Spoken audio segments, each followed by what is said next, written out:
Next என்ன பார்க்க போகிறோம், prominent fighter against the British. நிறைய ஃபைட்டர்ஸ் இந்த ரிவால்ட்டில் பிரிட்டிஷ்க்கு அகெயின்ஸ்டாக ஈடுபட்டிருக்காங்க. அவங்கெல்லாம் இந்த மியூட்டனி, இந்த புரட்சியில் ஈடுபட்ட லீடர்ஸ்லாம் யார் அப்படின்னு சொல்லி பார்க்க போகிறோம். இந்த mutiny provide a platform to aggrieved the kings, nawab, queens, zamindars to express the anti British anger. Anti British ஆங்கர்னால் பிரிட்டிஷை என்ன செய்கிறாங்க, எதிரியாக நினச்சி வெறுக்கக்கூடியவங்க யாரெல்லாம் அப்படின்னா கிங்ஸ், நிறைய கிங்ஸ் இருந்திருக்காங்க, நவாப்ஸ் இருந்திருக்காங்க, குயின்ஸ் அரசிகள் இருந்திருக்காங்க, ஜமீன்தாஸ் நிறைய ஏக்கர்ஸ் லேண்ட்லேட்ஸ், இவங்க தான் ஜமீன்தாஸ் அப்படின்னு. அவங்க எல்லாருமே இதில் என்ன செஞ்சுருக்காங்க, இந்த மியூட்டனியில் கலந்துருக்காங்க. ஃபஸ்ட்டு பர்சன் வந்து நானா சாஹிப் அப்படின்றவர் வந்து, அவருக்கு வந்து சன் இல்லாததுனால அவர் வந்து என்னது அடாப்ட் பண்ணிக்கிறார் ஒரு சன்னை வந்து. பெஷ்வா பாஜிராவ் 2 அப்படின்றவங்கள என்ன செய்கிறாங்க, அடாப்ட் பண்ணுறாங்க. அவர் இந்த ரிவால்ட்டில் என்ன செய்கிறாரு, முக்கிய மெம்பராக இருக்கார். எந்த இடத்துல அப்படின்னா இந்த provider leadership in Kanpur region. கான்பூரில் இந்த ரிவால்ட்டை தலைமையேற்று நடத்துகிறவர் தான் Nana Sahib, the adopted son of the last Peshwa Bajirao 2. He had been deemed the pension by the company. இவருக்கு என்ன செய்கிறாங்க, கான்பூரில் இவர் ஆட்சி செய்கிறாரு, இவருக்கு குழந்தை ஆண் வாரிசு இல்லைன்னு தன்னோட பகுதியை என்ன செய்கிறாங்க, கான்பூரை எடுத்துக்கிறாங்க. ஆனால் பென்ஷன் வரங்கவும் மறுக்கிறாங்க. நெக்ஸ்ட் வந்து சிமிலர்லி பேகம் ஹசரத் மஹால் லக்னோவில் இவங்களோட ஹசரத் மஹாலோட தலைமையில் என்ன செய்யுது, லக்னோவில் புரட்சி நடக்குது. Next one Khan Bahadur in பேரலின்ற இடத்துல கான் பகதூர் தலைமையில் இந்த புரட்சி நடக்குது. Took the command of the respective territories which were once ruled either by them or the ancestors. என்ன செய்கிறாங்க, இது மாதிரி பழமையான வாதிகள் தன்னோட பிளேஸ் தான் நம்மளுக்கு வேணும், நம்மளோட இடத்த நம்ம விட்டு கொடுக்க முடியாது அப்படின்னு சொல்லிட்டு இவங்கெல்லாம் இந்த புரட்சியில் ஈடுபடுறாங்க. Another such significant leader was the Rani Lakshmi Bai. அடுத்து ஒரு முக்கியமான ஒரு போராட்டவாதி, ஒரு பெண் போராட்டவாதி யார் அப்படின்னா ராணி லக்ஷ்மி பாய். ஜான்சி அப்படின்ற இடத்துல இவங்க போர் செய்கிறாங்க. Who assumed the leader in Jhansi. In her case, Dalhousie, the Governor General of Bengal, he refused her request to adopt a son as her successor of her husband died at the kingdom was annexed under the doctrine of lapse. இவங்களுக்கும் ஒரு ஆண் வாரிசு இல்லாததுனால இவங்களோட ஹஸ்பண்டை என்ன செய்கிறாங்க, பெங்காலில் இருக்கக்கூடிய ஒரு கவர்னர் ஜெனரல் தான் டல்ஹௌசி, அவர் அவங்க ஹஸ்பண்டையும் கில் பண்ணிடுறாரு. அடாப்டட் சன் எடுக்கக்கூடாது அப்படின்னு சொல்லிட்டு இந்த டாக்ட்ரின் ஆஃப் லேப்ஸ், வாரிசு இல்லாத கொள்கை, அந்த சட்டத்தின் மூலமாக இந்த ஜான்சி அப்படின்ற பிளேஸையும் கேப்சர் பண்ணிடுறாரு. Rani Lakshmibai battled the mighty British army until she was defeated. சாகிற வரை என்ன செய்கிறாங்க, இவங்க போராடி தன்னோட பிளேஸை காப்பாற்றணும் அப்படின்னு நினைக்கிறாங்க. சாகும் வரை என்ன செஞ்சுருக்காங்க, பிரிட்டிஷ் ஆர்மியோட போராடி இருக்காங்க. இவங்கெல்லாம் இந்த மியூட்டனியில் பங்கேற்கக்கூடிய ஒரு ப்ராமினன்ட் லீடர்ஸ். நெக்ஸ்ட்டு வந்து Bahadur Shah Jaffer, Kunwar Singh, Khan Bahadur, Rani Lakshmi Bai and many others were rebels against their will, complete by the bravery of the Chipais who had defeated the British authority. இவங்க எல்லாருமே என்ன செஞ்சுருக்காங்க, அவங்களோட வாழ்க்கை முழுவதும் இந்த ரிவால்ட், அந்த பிரிட்டிஷோட செயல்களை வந்து ஆக்கிரமிப்புகளை தாங்க முடியாமல் என்ன செஞ்சுருக்காங்க, கடைசி வரைய சாகும் வரை என்ன செஞ்சுருக்காங்க, வீரமாக என்ன செஞ்சுருக்காங்க, போராடி இருக்காங்க. நெக்ஸ்ட் என்ன பார்க்க போகிறோம், சஸ்ப்ரெஷன் ஆஃப் ரிபெல்லியன். எப்படிலாம் இந்த பகுதியை வந்து அடக்குமுறைக்கு கொண்டு வந்தாங்க, ஒடுக்குமுறையில் கொண்டுட்டு வந்தாங்க பிரிட்டிஷ் அப்படின்றது தான். By the beginning of June 1857 the Delhi, Meerut, Rohilkhand, Agra, Allahabad and Banaras division of the army had been restored to British control and placed under the martial law. ஒரு நீதியோட அடிப்படையில் பிரிட்டிஷ் வந்து 1857 என்ன செய்கிறாங்க, டெல்லி, மீரட், ரோஹில்கண்ட், ஆக்ரா, அலகாபாத், பனாரஸ் அப்படின்ற ஒரு டிவிஷனில் தன்னோட ஆர்மிகளை அனுப்பி இதை எல்லாத்தையும் தன்னோட என்னது கைக்குள்ளே வச்சுக்கிறாங்க. யாரோட கையில்? பிரிட்டிஷோட கையில் வச்சுக்கிறாங்க. இதோட இந்த ரிவால்ட் முடிஞ்சிருச்சு. அடுத்து காசஸ் ஆஃப் ஃபெயிலியர், எதனால இந்த ரிவால்ட் வந்து ஃபெயிலியர் ஆயிடுச்சு அப்படின்னு பார்க்க போகிறோம். There is a hardly any evidence to prove that the rebellion of 1857 was organized and planned. First என்ன ரீசன் அப்படின்னா இது ஃபெயிலியர் ஆகிறதுக்கு, நம்மளோட ஆர்கனைசேஷன் இந்த ரிவால்ட் நடக்க போகிறதுக்கு என்ன இல்லை, ஒரு பிளான் இல்லை, ஒரு சக்ஸஸான ஒரு பிளான் இல்லை. It was the spontaneous. however the soon after the siege of Delhi there was an attempt to seek the support of the neighboring state. டெல்லியில் வந்து இப்போ போராட்டம் நடந்துச்சு அப்படின்னா அந்த நெய்பரிங் கண்ட்ரீஸ், அந்த நெய்பரிங் ஸ்டேட்ஸ் எல்லாருமே என்ன இருக்காங்க? அமைதியாக இருக்காங்க. அது ஒரு நம்மளுக்கு ஒரு வீக் பாயிண்ட், மைனஸ் பாயிண்ட்டாக இருக்குது. beside a few Indian states there was a general lack of enthusiasm among the Indian princes to participate in the rebellions. Few state, இந்தியாவில் இருக்கக்கூடிய சில ஸ்டேட்ஸ், நார்த்தில் இருக்கக்கூடிய ஸ்டேட்ஸில் மட்டும்தான் இது நடக்குது. சில ஸ்டேட்ஸ் என்னது, எந்தூசியாசம், ஒரு ஹாப்பியாக வேறு பகுதியில் என்ன செய்கிறாங்க? இந்தியன் பிரின்சஸ் இருக்காங்க.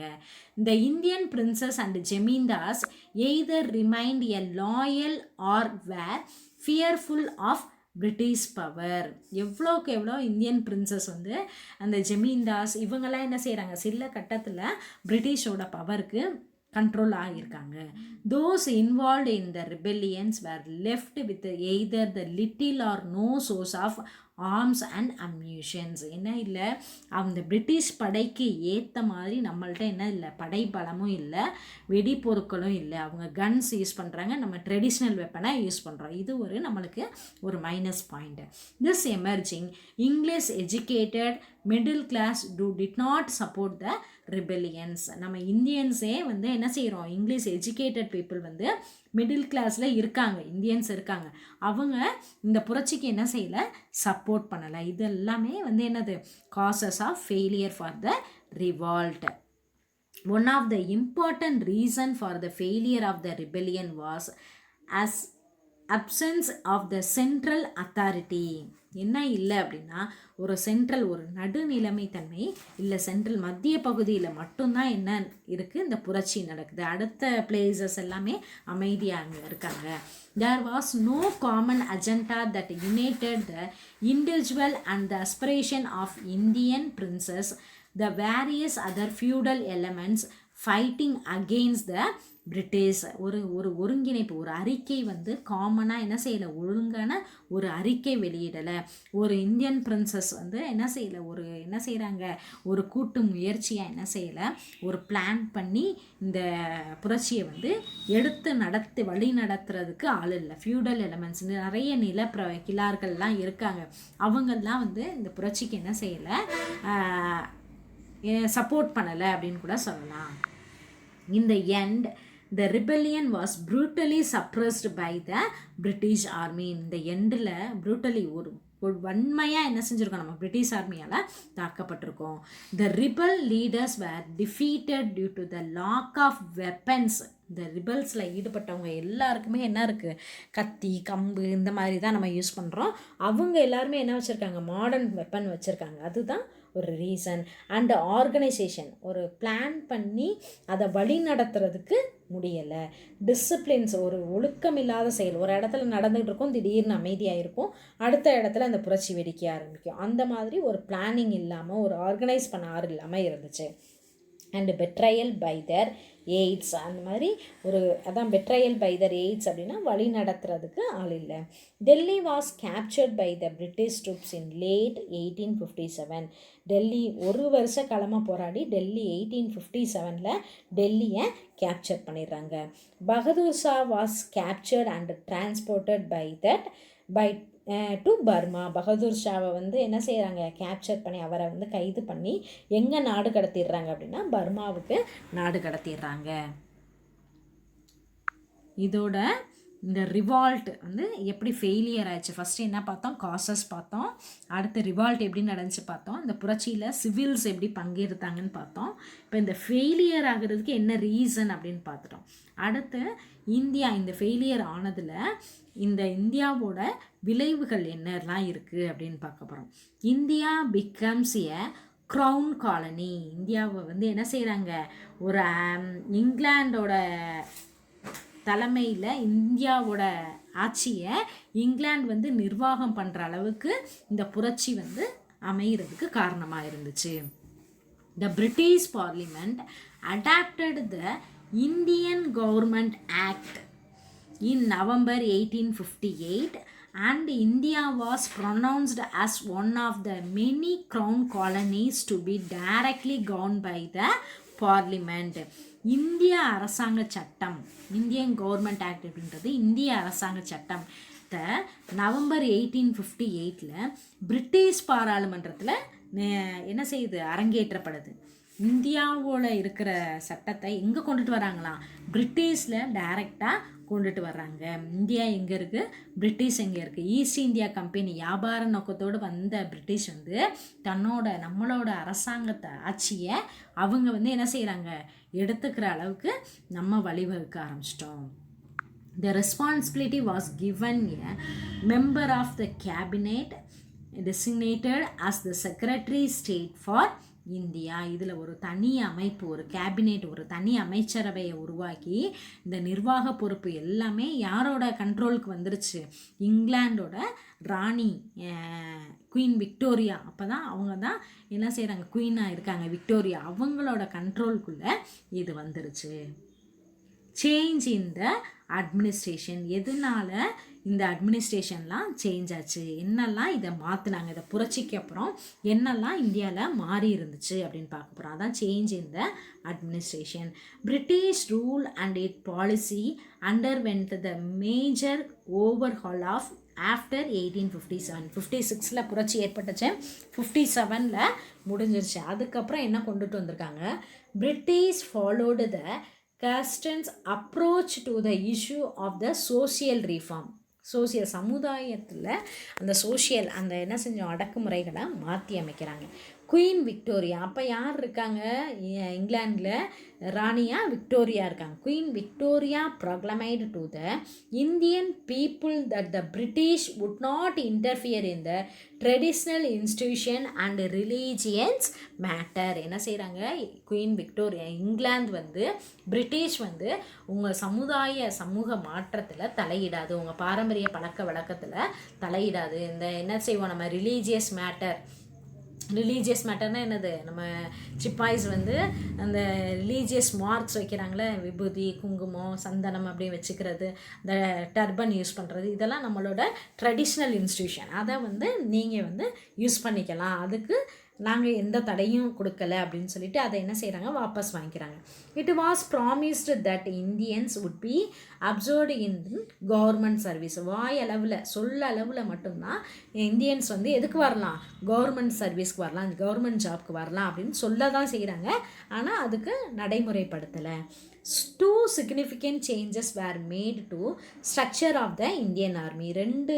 ரெண்டு தான் என்ன செய்கிறாங்க, இந்தியன் ஆர்மியை மாற்றி அமைக்கிறாங்க. The members of the Indian was significantly reduced. Indian ஆர்மியில் வந்து நிறைய சிப்பாய்ஸ் வந்து இந்தியன்ஸ் இருக்காங்க, அவங்கள எல்லாத்தையும் என்ன செய்கிறாங்க, ரெடியூஸ் பண்ணுறாங்க. Indians were retained from holding important ranks and positions. அது மாதிரி ஃபஸ்ட்டு இந்தியன்ஸோட ஆர்மிஸ் எல்லாத்தையும் குறைக்கிறாங்க, சிப்பாய்ஸோட இதெல்லாம் குறைக்கிறாங்க. அடுத்து ஒரு இம்பார்ட்டன்ட் அந்த சீனியாரிட்டி பிரகாரம் என்ன செய்கிறாங்க, ஃபஸ்ட்டு இதில் இருக்கிறவங்க, முதல்ல இருந்து வேலையில் இருக்கிறவங்களுக்கு ரேங்க்ஸும் அவங்களுக்கு வந்து கிரேடும் கொடுக்குறாங்க, ஒரு பொசிஷனும் கொடுக்குறாங்க. த British to control the of the alternative and shifted the resecuting of effort to the regions and communities and remained the loyal during 1857. அந்த alternative என்ன செய்கிறாங்க, அவங்களோட ஆல்டர்னரி அப்படின்றது காலாட் படை அப்படின்னு சொல்லுவாங்க. அந்த படைகளில் இருக்கக்கூடியவங்களை எல்லாத்தையும் என்ன செய்கிறாங்க, ஷிஃப்ட் பண்ணிடுறாங்க. ஏன்னா கடல் கடந்து என்ன செய்யணும், போகணும் அப்படின்றதெல்லாம் மாற்றி அமைக்கிறாங்க. For instance the British turned away from Rajput, Brahmins and north Indians. இவங்க ஆர்மிஸில் இருக்கக்கூடிய பீப்புள்ஸ் எல்லாத்தையும் என்ன செய்கிறாங்க, ரஜபுத் இருக்காங்க, பிராமின்ஸ் இருக்காங்க, நார்த் இந்தியன்ஸ் முஸ்லீம்ஸ் இருக்காங்க, அவங்களெல்லாம் ஒரு குரூப்பை non Hindu groups like Gurkhas, Sikhs and Pathans இவங்களை எல்லாத்தையுமே ரீசர்க்கியூட் பண்ணுறாங்க. ரீசர்க்கியூட் அப்படின்னா படைகளை மாற்றி மாற்றி என்ன செய்கிறாங்க, அமைக்கிறாங்க. British also exploited the caste, religions and linguistic and regional difference in the Indian society through what came to be known as divide and rule policy. பிரிட்டிஷோட ஒரு இம்பார்ட்டண்டான பாலிசி அப்படி என்னென்னா டிவைட் அண்ட் ரூல் பாலிசி.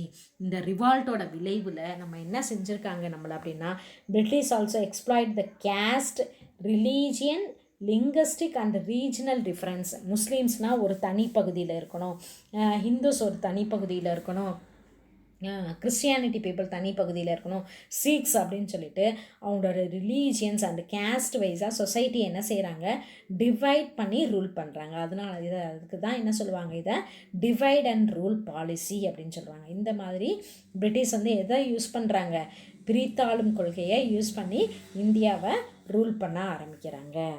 இதோட இந்த revolt முடியுது. Great ரிவால்ட்டோட causes, revolt எப்படி நடந்துச்சு, failure, அதனால் வரக்கூடிய சேஞ்சஸ், இதெல்லாம் இப்போ இந்த இதில் பார்த்துருக்கோம். நெக்ஸ்ட்டு நம்ம பார்க்க போகிறது பெசன்ட் ரிவால்ட்ஸ் அண்டர் க்ரௌன். எப்படி பெசன்ட்ஸ் விவசாயிகள்லாம் எப்படி இந்த புரட்சியில் ஈடுபட்டாங்க, விவசாய புரட்சி. இந்த க்ரௌன் குயின் விக்டோரியா வந்ததுக்கப்புறம் விவசாயிகள்கிட்ட என்னென்னலாம் புரட்சி நடந்துச்சு அப்படின்றத பார்க்க போகிறோம். First one indigo revolt. Indigo அப்படின்றது என்ன, 1859-60 இந்த இண்டிகோ ரிவால்ட் கருநீல புரட்சி அப்படின்னு சொல்லுவாங்க. கருநீலம் அப்படின்றது என்ன சொல்லுவோம், ஒரு ப்ளூ கலராக இருக்கக்கூடிய நல்ல நீலம் ப்ளூவாக இருக்கக்கூடிய இண்டிகோ பயிரை கிராப் கல்டிவேட் பண்ணணும் அப்படின்னு விவசாயிகளை என்ன செய்கிறாங்க, வற்புறுத்துறாங்க. அதுதான் indigo revolt. Before synthetic dyes were created, natural indigo dye were highly valuable by the cloth makers around the world. Synthetic dyes use பண்ணுறது. டைஸ் அப்படின்னா என்னது, சாயம் அப்படின்னு சொல்லுவாங்க. அந்த சிந்தட்டிக் டை அப்படின்றத யூஸ் பண்ணுறது வேர்ல்டு உலக அளவில் என்ன இருந்துச்சு, அந்த துணி அவங்க என்ன இது யூஸ் பண்ணாங்க, என்ன டெக்ஸ்டைல் ஆரம்பித்தாங்க அப்படின்னா காட்டன் டெக்ஸ்டைல். அந்த கிளாத் மேக்கர்ஸுக்கு வேர்ல்டுலே ரொம்ப என்ன இருக்கும், ஒரு அதிகமாக விலை கொடுத்து வாங்கக்கூடியது இண்டிகோ தான். அதை பயிர் செய்ய சொல்லி வற்புறுத்துறாங்க. Many Europeans employed peasants to grow the indigo which was produced into dye at the planters factories. நிறைய பிளான்ட், இண்டிகோ அப்படின்ற ஒரு பிளான்ட், அவ்ரி செடி அப்படின்னு சொல்லுவோம் தமிழில். அதை இந்தியாவில் பயிர் செஞ்சு அதை அந்த சாயத்தை, அந்த டையை யூரோப்பில் என்ன செய்வாங்க, எக்ஸ்போர்ட் பண்ணுவாங்க. அதை யூரோப்பில் ஃபேக்ட்ரிஸ்க்கு யூஸ் பண்ணுவாங்க. இந்தியாவில் பயிர் செஞ்ச பொருளை ரா மெட்டீரியலாக எடுத்துகிட்டு போய் இங்கிலாந்தில் என்ன செய்கிறாங்க, இண்டஸ்ட்ரியலுக்கு யூஸ் பண்ணுறாங்க. அதுக்கும் கிளாத் மேக்கிங்க்கு யூஸ் பண்ணுறாங்க. The dye was then exported to Europe. இந்த டை எங்கே பண்ணுது, இங்கே இந்தியாவில் கல்டிவேட் ஆகுது, ஆனால் எங்கே எக்ஸ்போர்ட் பண்ணுறோம், யூரோப்புக்கு. த பெசன்ட்ஸ் வேர் ஃபோர்ஸ்டு டு க்ரோ கிராப். இந்த விவசாயிகள்லாம் வற்புறுத்தி என்ன செய்கிறாங்க, இந்த கிராப்பை தான் க்ரோ பண்ணணும், வளர்க்கணும் அப்படின்னு சொல்கிறாங்க. The British planter gave the cultivated a cash advance to the help pay for the rent of the land and other cost. British planter, அந்த யூரோப்பியன் பிளான்டர்ஸ் இருக்காங்க, அவங்களுக்கு எல்லாத்துக்கும் கல்டிவேட் பண்ணுறதுக்கு முன் பணமாக ஒரு கேஷ், அவங்கள்ட்ட பணம் இல்லை அப்படின்னா என்ன செய்கிறாங்க, இவங்களே ஒரு முன் பணமாக கொடுத்து ஒரு லேண்டை ரெண்ட்டுக்கு கொடுத்து என்ன செய்கிறாங்க, நீங்களே பயிர் செய்யுங்க, இந்த காசை வச்சு பயிர் செய்யுங்க, பின்னால் நீங்கள் என்ன செய்யணும், பணத்தை திருப்பி கொடுத்துடணும், பயிர் விளைஞ்சு கல்டிவேட் பண்ணி அதில் வரக்கூடிய ப்ராஃபிட்டில் எங்களுக்கு கொடுத்துடணும், இந்த அமௌண்ட்டுக்கு இன்ட்ரெஸ்ட் வட்டியோட பே பண்ணணும்னு சொல்கிறாங்க. இந்த advance needed to be repaid with interest. அதுக்கு என்ன, இந்த அட்வான்ஸ் பணம் கொடுத்துருக்காங்களே அதுக்கு நிறைய வட்டி பணமும் வேற இருக்குது. த பிளான்டர் ஃபோர்ஸ்டு த பெசன்ட் க்ரோ இண்டிகோ ரேதர் தென் ஃபுட் கிராப். அந்த பெசன்ட்ஸ், அந்த விவசாயிகளை எதை நிறைய கல்டிவேட் பண்ணணும்னு சொல்கிறாங்க, ஃபோர்ஸ் பண்ணுறாங்க, இண்டிகோ தான். ஃபுட் கிராப்பை விட எதை பயிர் செய்யணும், இண்டிகோவை பயிர் செய்யணும்னு சொல்கிறாங்க. At the end of the season, the planters paid the cultivator low prices for the indigo. அந்த எண்ட் சீசன் முடிஞ்சிருது, இண்டிகோ பிளான்ட் வந்து கல்டிவேட் பண்ணி முடிஞ்ச சமயத்தில் எதை லோ ப்ரைஸ் அந்த இண்டிகோ பிளான்ட்டை எந்த இதுக்கு எடுக்கிறாங்க, ரொம்ப குறைச்ச விலைக்கு எடுக்கிறாங்க. Moreover the small amount of the peasant earned was not enough to back the cash advance with interest. நிறைய பேர்னால என்ன செய்ய முடியல, இவங்களோட பணத்தை லோ ரேட்டுக்கு எடுக்கிறதுனால இவங்களோட பணத்தை என்ன செய்ய முடியல, திருப்பி கொடுக்க முடியல. ஸோ தே ஃபீல் இன்டு டெப்ட், அதனால கடனுக்கு உள்ளாகிறாங்க. However the peasant again would be forced to enter into another contract to grow indigo. இப்போ இவங்க கடனை திருப்பி கொடுக்கல அப்படின்னா திரும்பவும் என்ன செய்யணும், இவங்க இண்டிகோ கிராப்பையே பயிர் செய்யணும் அப்படின்னு ஃபோர்ஸாக இவங்கள ஃபோர்ஸ் பண்ணுறாங்க. The peasant were never able to clear the டெப்ட் were often passed from father to son. இப்போ அப்பா வந்து இந்த பிளான்ட்னால கடன் வாங்கி இருந்தார் அப்படின்னா அந்த கடன் வந்து யார் தலையில் விழுகுது, பையன் தலையில் விழுகுது. பையன் அவனோட பையன் தலையில், இப்படி வந்து தலைமுறைக்கும் இந்த டெப்ட் கடன் சுமை வந்து பெசன்ஸ்க்கு அதிகரிக்குது. த இண்டிகோ ரிவால்ட் பிகின் இன் 1859. இதை வந்து தாங்க முடியாமல் மக்கள் வந்து இந்த கருநீல புரட்சி இண்டிகோ ரிவால்ட் அப்படின்னு பெசன்ட் எல்லாம் சேர்ந்து என்ன செய்கிறாங்க, ஒரு ஸ்ட்ரைக் பண்ணுறாங்க, ஒரு போராட்டம் பண்ணுறாங்க. த ரிபெல்லன் begin as a strike. The peasant of the village in Bengal, Nadia district refuse to grow any more indigo. First இந்த புரட்சி எங்கே ஆரம்பிக்க அப்படின்னா பெங்காலில் நாடியா அப்படின்ற டிஸ்ட்ரிக்டில் தான் இதை ஆரம்பிக்கிறாங்க, இந்த புரட்சியை ஆரம்பிக்கிறாங்க. இண்டிகா பயிரை நாங்கள் பயிர் செய்யவே மாட்டோம் அப்படின்னு ஆரம்பிக்கிறாங்க. The movement quickly spread to the other indigo growing district of Bengal. இது அந்த மூமெண்ட் வந்து அடுத்த அதர் டிஸ்ட்ரிக்ட்ஸ் எல்லாத்துக்கும் பெங்காலில் பரவ ஆரம்பிச்சிச்சு. The revolt turned violent. இந்த ரிவால்ட் வந்து ஒரு பெரிய வன்முறையாக வெடிக்க ஆரம்பிச்சிருச்சு. The peasant both Hindus and Muslims, இவங்கள 2 பேருமே பார்ட்டிசிபேட் பண்ணுறாங்க இந்த ரிவால்ட்டில். ஹிந்துஸும் இருக்காங்க, முஸ்லீம்ஸும் இருக்காங்க. The peasant both Hindu and Muslims participated in the revolt and women armed with the pots and pans fight alongside of the men. என்ன செய்கிறாங்க, உமன்ஸும் இந்த இதில் ரிவால்ட்டில் பார்ட்டிசிபேட் பண்ணுறாங்க. அவங்களுக்கு ஆயுதமாக பாட்ஸு பானைகளையும் அண்ட் பேன்ஸு இரும்பு தளவாடங்களையும் எடுத்து யூஸ் பண்ணுறாங்க. The Indian journalist in Calcutta wrote article about the brutality of planters.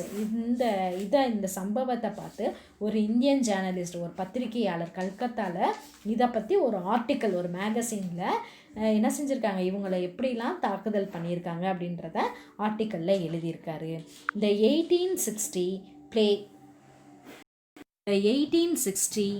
the play Neil Durban Mirror of the Indigo by Dinabandhu Mitra என்ன செய்கிறாரு, 1860 நீல் தர்பன் அப்படின்னா மிரர் ஆஃப் த இண்டிகோ, கண்ணாடியில் கருநீல புரட்சி அப்படின்னு சொல்லிட்டு தீனபந்து மித்ரா வந்து ஒரு நாடகத்தை இதை எழுதுறாரு. Did much to draw attention in the India and Europe the fight of the indigo growers. இதில் வந்து இந்தியாவில் இருக்கிறவங்களுக்கும் அண்ட் யூரோப் பிளான்டர்ஸும் எந்த அளவுக்கு இந்த இண்டிகோவால் பாதிக்கப்பட்டிருக்காங்க, எந்த மாதிரிலாம் தாக்குதலுக்கு உட்பண்றாங்க அப்படின்றத நீல் தர்பன் அப்படின்ற ஒரு நாடகத்தின் மூலமாக தீனபந்து மித்ரா எல்லாருக்கும் அதை வெளி உலகத்துக்கு அனுப்புகிறாரு. நெக்ஸ்ட்டு நம்ம பார்க்க போகிறது டெக்கான் ரியாட். டெக்கானில் நடந்தக்கூடிய ஒரு புரட்சி தான் டெக்கான் ரியாட். டெக்கான் பீப்புள் வந்து ரொம்ப பெசன்ஸ் வந்து பாதிக்கப்பட்டு இன்னொரு புரட்சியில் ஈடுபடுறாங்க. அது பேர் டெக்கான் ரியாட் 1875. இவங்க எதனாலனா நிறைய டேக்ஸ் நிலவரி கட்டி அதில் பாதிக்கப்படுறவங்க தான் இந்த டெக்கான் பீப்புள். அவங்க செய்த ஒரு புரட்சிக்கு பேர் தான் டெக்கான் ரியாட்னாலும் ஒரு கலகம், புரட்சி, மியூட்டனி அப்படின்னு சொல்லுவாங்க. Heavy taxation renewed agriculture. நிறைய வரி விதிப்பு எதில் நடந்துச்சு, அக்ரிகல்ச்சரில். Famines death increased. பஞ்சம், பசி, பட்டினி அப்படின்னு அது இன்க்ரீஸ் ஆக ஆரம்பிச்சிருச்சு. The first recorded incident of rioting against the money lenders in the Deccan was in May 1875 in Supa village near Poona. First இந்த மணி லெண்டர்ஸ் அப்படின்னா வட்டிக்கு பணம் கொடுக்குறவங்க, அவங்களால பாதிக்கப்பட்ட மக்கள் தான் புரட்சியில் ஈடுபடுறாங்க. பூனாஸில் இருக்கக்கூடிய இதில் சுப்பா அப்படின்ற கிராமத்து மக்கள் இந்த புரட்சியில் ஈடுபடுறாங்க. Similar cases of riot were reported from close to 30 villages in Pune and Ahmednagar. அது எங்கே இருக்குது அப்படின்னா மகாராஷ்டிரா மும்பை மகாராஷ்டிராவில் இருக்கக்கூடிய சுற்றி இருக்கக்கூடிய 30 கிராமத்து மக்களும் இதில் பாதிக்கப்பட்டிருக்காங்க. பூனா அண்ட் அகமது நகர் மக்கள் தான். இந்த rioting was directed mostly at the Gujarat money lenders. இந்த இதில் இந்த போராட்டம், இந்த கழகம் யாருனால உருவாயிருக்கு அப்படின்னா குஜராத் மணி லெண்டர்ஸ், அந்த குஜராத்தில் இருக்கக்கூடிய வட்டிக்கு கடன் கொடுக்கக்கூடிய ஒரு பீப்புளால் உருவாயிருக்கு. Under the British rule peasants forced to pay the revenue directly to the government. இந்த பிரிட்டிஷ் ரூலில் நிலவரியை பெசன்ஸ் இந்த விவசாயிகள் டைரெக்டாக என்ன செய்யணும், கவர்மெண்ட்டுக்கு பே பண்ணணும் அப்படின்னு சொல்லி என்ன செய்கிறாங்க, மணி லெண்டர்ஸ் மூலமாக வசூலிக்கப்படுறாங்க. வட்டிக்கு பணம் கொடுப்பாங்களே அவங்க தான் மணி லெண்டர்ஸ், அவங்க மூலமாக வசூல் பண்ணுறாங்க. Also, under a new money lenders were allotted to the attach the mortgaged land to the defaulters and action it off. என்ன செய்கிறாங்க, ஒரு விவசாயி தனக்கால பணம் கொடுக்க முடியலை அப்படின்னா அந்த விவசாய நிலத்தை அந்த மணி லெண்டர்கிட்ட கொடுத்துடணும். அப்போ அந்த மணி லெண்டர் என்ன செய்வார், அந்த விவசாய நிலத்தை வாங்கிக்குவாங்க. அப்படி வாங்கிக்கிட்டாங்க அப்படின்னா அவங்களுக்கு திரும்ப கல்டிவேட் பண்ணுறதுக்கு என்ன கிடையாது, லேண்டு இல்லாமல் போயிடும். This resulted in to a transfer of land from the cultivators to the non cultivating classes. இதனால் என்ன ஆகுது, கல்டிவேட்டர்ஸ் அந்த பெசன்ஸோட லேண்டு யாருக்கு போயிடுது, நான் கல்டிவேட்டிங் கிளாஸஸ், கல்டிவேஷனே பண்ணாத பீப்புள்ஸ்க்கு போயிடுது. The dropped in the vicious cycle of debt and unable to pay the outstanding amount of the peasant was forced to abandon cultivation. அவங்களால திரும்பவே என்ன செய்ய முடியாது, பயிரே செய்ய முடியாது, அந்த நிலைமைக்கு தள்ளப்படுறாங்க. அப்போ எங்களோட நிலங்கள்லாம் வேணும் அப்படின்னு சொல்லிட்டு இந்த டெக்கான் பீப்புள் என்ன செய்கிறாங்க, ஒரு 30 கிராம மக்களும் போராட்டத்தில் ஈடுபடுறாங்க. இதுதான் டெக்கான் ரியாட் 1875. ஓகே ஸ்டூடெண்ட்ஸ், இதில் இப்போ வரையும் நம்ம பார்த்ததில் ரிவால்ட்டை பற்றி பார்த்தோம். அதில் ஒரு 5 மார்க்கும் ஒரு 2 மார்க் கொஷின் மட்டும்தான் பார்த்துருக்கோம். அந்த இதில் வர்றது நம்ம கவர் பண்ண பகுதியில் வரக்கூடியது. நெக்ஸ்ட்டு கிளாஸில் நம்ம பார்க்கக்கூடியது என்னது அப்படின்னா the foundation of the Indian National Congress. அப்படியே இந்தியன் நேஷ்னல் காங்கிரஸ் எப்படிலாம் உருவாச்சு அப்படின்றத பார்க்க போகிறோம், நெக்ஸ்ட் வீடியோவில் பார்க்க போகிறோம். லிசன் ஸ்டூடெண்ட்ஸ், இந்த இருக்கக்கூடிய இந்த இப்போ வீடியோவில் பார்த்தக்கூடிய பேஜஸ் எல்லாத்தையும் நல்லா ரீட் பண்ணுங்கள். அதில் இருக்கக்கூடிய 1 மார்க்ஸ் அண்ட் 2 மார்க்ஸ் 5 மார்க்கு இன்றைக்கி நடக்கக்கூடிய test. I hope you understood this topic. I hope you understood this topic. We will see the next class. Thank you.